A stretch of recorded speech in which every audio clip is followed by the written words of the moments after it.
Okay, I am in sunny Florida, in Pensacola. I've got mediation tomorrow in extreme South Alabama and doing my prep today, but let me go ahead and answer a quick question. What is non-academic setting?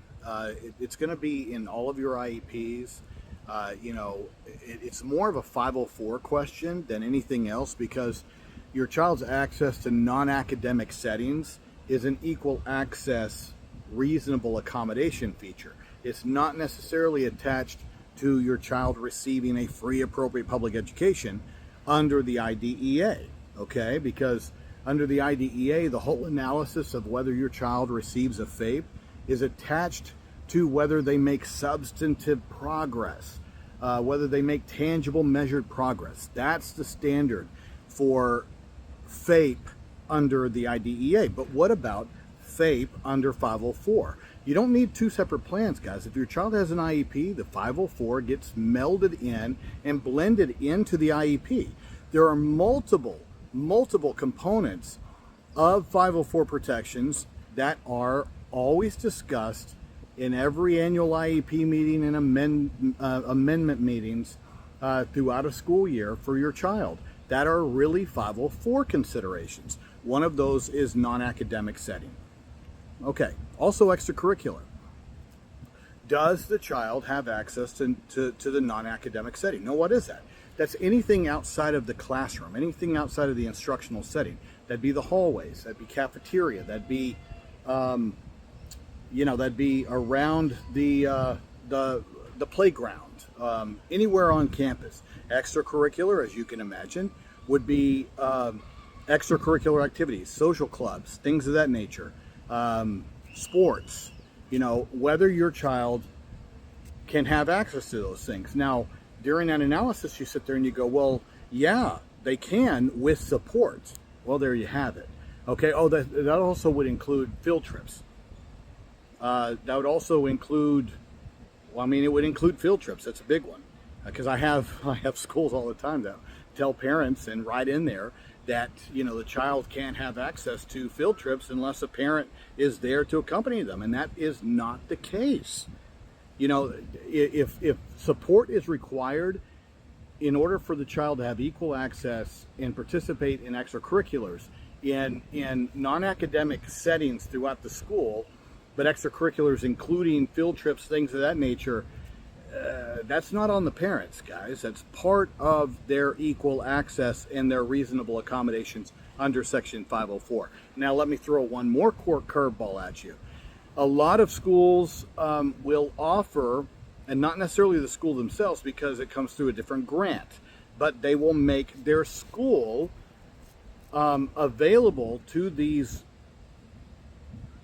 places that receive these grants to provide after school care for our kids, or to kids, not necessarily our kids, because they'll sit there and say, well, we can't provide, you child care. Well, that is a discriminatory decision because that, once again, is on school property during, even if it's after school hours, it's part of that non-academic and extracurricular access. Okay, and that doesn't necessarily, and somebody that gets grant money, it's going to come from the federal government more than likely, and also you can't discriminate even using state funds. And so I don't care if it's some outside agency. There's a Supreme Court case to where schools were trying to limit Boy Scout access back in the day because, back in the day the Boy Scouts wouldn't do X, Y, and Z, and they were trying to prevent public access for, let's say, the Boy Scouts meeting inside schools. You can't do that kind of stuff. And so if these outside agencies that receive grant money to provide the aftercare services, they're doing it within that public building, which means that it's part of their civil rights to have that taken into consideration. You can't discriminate based upon disability, which means that it puts financial pressure on the families by having to go out and seek child care when that's what aftercare is for. Okay? Aftercare everywhere around the school as non-academic settings, extracurricular, field trips, things of that nature. Those are 504 protections that are folded in to the IEP, and it needs to be part of your IEP discussions at all times, including transportation. That's the final one, because transportation is a right. If transporting your child to and from school is the only way that they can be provided access to their IEP program. There you go. That's why it's a right. Okay?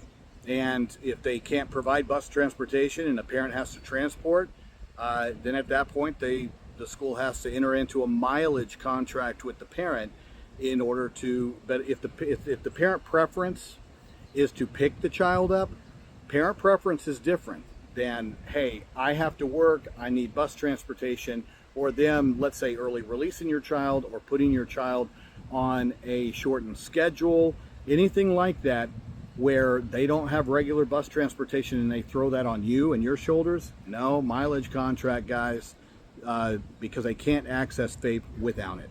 Okay? There you go. From top to bottom, there's the non-academic setting and extracurricular features in every IEP.